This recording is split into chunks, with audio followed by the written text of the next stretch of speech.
تہذیب و تہذیب میں حافظ ابن حجر رحمہ اللہ نے اس بات کو نقل فرمایا ہے۔ امام سعید بن مسیب رحمۃ اللہ علیہ فرماتے ہیں کہ میری 20 سالہ زندگی میں مؤذن نے کوئی ایسی اذان نہیں کہی کہ اس نے اذان کہی ہو اور اس کے اذان کہنے سے پہلے میں مسجد میں نہ جا پہنچا۔ 20 سالہ زندگی میں نے جب بھی اذان کو سنا تو میں اللہ کے گھر میں پہنچ چکا تھا۔ خواتین و حضرات، شاید ہماری زندگی کی 20 نمازیں بھی ایسی نہ ہوں کہ جو ہم نے ایسے جذبے سے پڑھی ہو۔ یقین مانیے یہ گوہر ہے عبادت کا، یہ رغبت اللہ تعالیٰ کو بہت پسند ہے۔ یہ تھی حضرت سعید بن مسیب رحمۃ اللہ علیہ جو 20 سال اذان مسجد میں سنا کرتے تھے۔ حافظ ذہبی رحمۃ اللہ علیہ نے سیر اعلام النبلاء میں فرمایا منذ 30 سنہ وفی روایت منذ 40 سنہ۔ حضرت سعید بن مسیب فرماتے ہیں ایک روایت کے مطابق 30 سال اور ایک کے مطابق 40 سال ہمیشہ جب مؤذن نے اذان کہی تو میں مسجد میں ہوتا تھا۔ یہ وہ رغبت ہے، یہ وہ شوق ہے کہ جس کا تذکرہ اللہ تعالیٰ نے قرآن مجید میں فرمایا۔ اللہ فرماتے ہیں وَسَارِعُوا إِلَى مَغْفِرَةٍ مِّن رَبِّكُمْ، لوگو اللہ تعالیٰ کی بخشش کی طرف جلدی کرو۔ عبادت میں رغبت کا ملنا یہ بہت بڑی بخشش ہے، یہ بہت بڑی اللہ تعالیٰ کی رحمت ہے۔ وَمَغْفِرَةٍ، فرمایا اللہ کی بخشش کی طرف آؤ۔ وَجَنَّةٍ عَرْضُهَا السَّمَاوَاتُ وَالْأَرْضُ، اور جنت کی طرف جلدی کرو۔ اعدت للمتقین، جو اللہ تعالیٰ نے اپنے پرہیزگار بندوں کے لیے تیار فرمائی۔ خواتین و حضرات توجہ فرمائیے، حضرت امام اعمش رحمۃ اللہ علیہ یہ اللہ تعالیٰ کے بہت بڑے ولی ہیں۔ اولیاء اللہ کا ذکر پڑھنا چاہیے، سننا چاہیے۔ اللہ کے نیک بندوں کے ذکر میں ایک روشنی ہے، ایک خیر ہے جو نیک لوگوں کو نصیب ہوتی ہے۔ حضرت امام اعمش رحمۃ اللہ علیہ کا اصل نام تھا سلیمان بن مہران الاعمش الکوفی، آپ کوفہ میں رہتے تھے۔ سلیمان آپ کا نام تھا، مہران آپ کے والد گرامی قدر کا نام تھا، لیکن آپ کو اعمش کے نام سے یاد کیا جاتا ہے، اعمش کے لقب سے آپ کو یاد کیا جاتا ہے۔ اور اعمش عربی زبان میں اسے کہتے ہیں کہ جس کو آنکھوں سے مدھم دکھائی دیتا ہو۔ محدثین بیان فرماتے ہیں کہ حضرت سلیمان بن مہران الاعمش الکوفی رحمہ اللہ اس قدر زیادہ اللہ کے سامنے روتے تھے کہ کثرت بکا کی وجہ سے، زیادہ رونے کی وجہ سے آخر عمر میں آپ کی نظر مدھم ہو گئی تھی اور آپ کو اسی وجہ سے اعمش کہا جاتا تھا۔ حضرت امام اعمش فرماتے ہیں لم تفتنی الصلاة مع الجماعة ما يقرب 40 سنة إلا مرة واحدة حين ماتت والدتي وقد اشتغلت في تجهيزها وتكفينها۔ حضرت امام اعمش فرماتے ہیں کہ مجھے یاد ہے کہ میری 40 سالہ زندگی میں سے صرف ایک نماز ایسی ہے جو میں نے بغیر جماعت کے پڑھی۔ ناظرین توجہ فرمائیے، 40 سالہ زندگی میں حضرت امام اعمش فرماتے ہیں کہ صرف ایک نماز ایسی ہے جو میں نے بغیر جماعت کے ادا کی ہے۔ سائل نے سوال کیا کہ حضرت کیا وجہ تھی، وہ ایک نماز آپ نے بغیر جماعت کے کیوں ادا فرمائی؟ فرمانے لگے ماتت والدتی وقد اشتغلت فی تجہیزها، میری والدہ محترمہ فوت ہو گئیں تو میں اپنی والدہ کے کفن دفن میں مصروف ہو گیا، تو اپنی والدہ کے کفن دفن میں مصروفیت کی وجہ سے میری ایک وقت کی نماز جماعت سے رہ گئی۔ خواتین و حضرات، میں آپ سے پوچھنا چاہتا ہوں، اپنے بھائیوں سے، بزرگوں سے، ماؤں اور بہنوں سے میرا یہ سوال ہے کہ آپ غور فرمائیں کتنی نمازیں ہم محض مجلسوں میں بیٹھ کے ضائع کر دیتے ہیں، دکانوں میں بیٹھ کے ضائع کر دیتے ہیں، بستر پہ بیٹھے ضائع کر دیتے ہیں۔ جب عبادت کی رغبت نصیب نہ ہو، جب عبادت کا شوق نصیب نہ ہو تو یقین مانیے اللہ تعالیٰ زندگی کا نور ختم فرما دیتے ہیں، زندگی میں خیر نہیں رہتی۔ اور حافظ ابن حجر رحمۃ اللہ علیہ نے تہذیب و تہذیب میں نقل فرمایا کہ حضرت امام بشر بن حسن البصری رحمۃ اللہ علیہ یہ بہت بڑے ثقہ محدث ہیں، بے شمار محدثین کے اساتذہ ہیں۔ ان کو ایک لقب سے یاد کیا جاتا تھا، ان کو کہا جاتا تھا الصفی، صاد فا اور یا، امام بشر بن حسن الصفی۔ تو حافظ ابن حجر فرماتے ہیں کہ ان کو صفی کیوں کہا جاتا تھا؟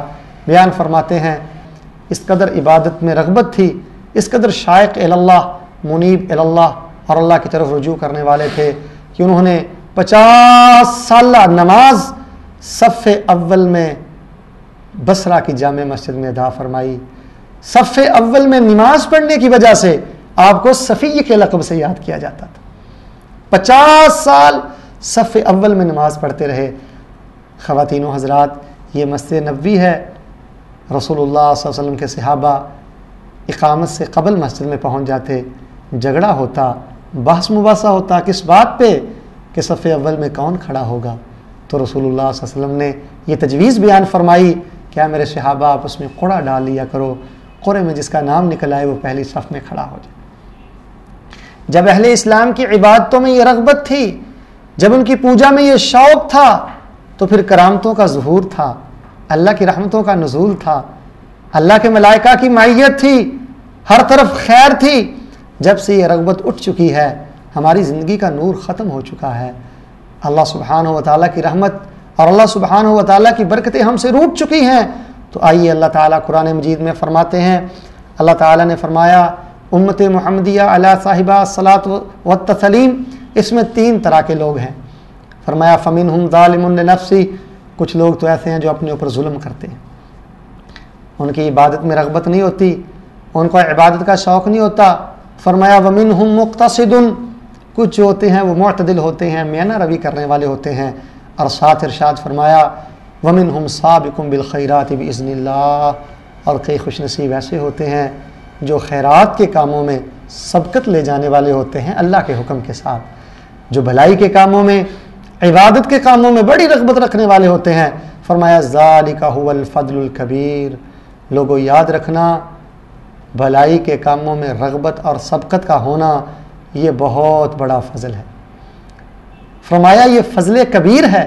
اللہ سبحانہ و تعالیٰ نے دنیا کو متاع قلیل کہا، لیکن عبادت کے شوق کو، عبادت کی رغبت کو، عبادت کی سبقت کو اللہ سبحانہ و تعالیٰ نے فرمایا فضل الکبیر، یہ بہت بڑا فضل ہے. یہ جس کو نصیب ہو گیا گویا کہ اس نے فضل کبیر حاصل کر لیا، اللہ کے بہت بڑے فضل کو اس نے حاصل کر لیا. تو خواتین و حضرات، آئیے اپنی عبادت میں شوق پیدا کریں، اپنی عبادت میں رغبت پیدا کریں.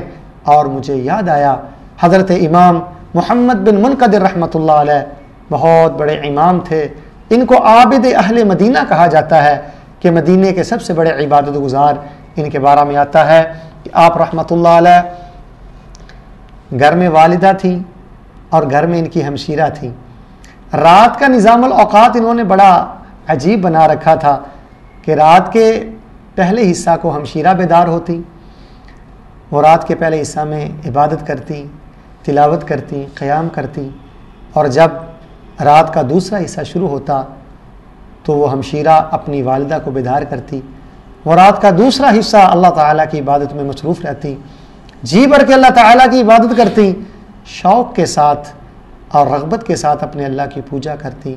اور جب رات کا تیسرا حصہ شروع ہوتا تو والدہ اپنے بیٹے وقت کے امام اور محدث محمد بن منقدر رحمۃ اللہ علیہ کو بیدار کر دیتی.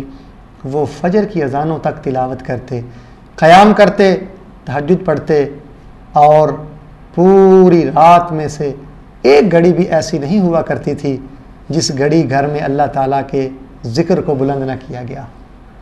ساری رات اللہ تعالیٰ کے ذکر میں گزرتی. جب ایسا جذبہ تھا، جب ایسا شوق تھا، اللہ تعالیٰ کی رحمتیں تھیں، برکتیں تھیں. آج خواتین و حضرات، علماء کرام سے یہ سوال کیا جاتا ہے کہ ہمیں کوئی ایسا تعویذ دیں، ہمیں کوئی ایسا دم کریں کہ جس سے ہمارے بیٹے راہ راست پہ آ جائیں، ہمارے بیٹے فرما بردار بن جائیں، ہماری بیٹیاں تابع دار اور ہمارا کہاں ماننے والی بن جائیں. خواتین و حضرات، تعویذوں کے ساتھ یا دموں کے ساتھ یہ تبدیلی نہیں آتی.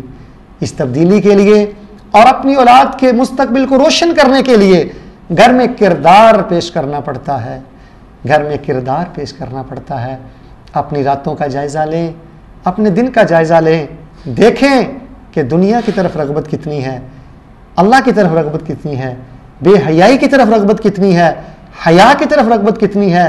جب انشاءاللہ رغبت حیا کی طرف زیادہ ہوگی، عبادت کی طرف زیادہ ہوگی، تو اللہ سبحانہ و تعالی خیر و برکات عطا فرمائیں گے، رحمتوں برکتوں کے ساتھ اللہ تعالی مالا مال فرمائیں گے.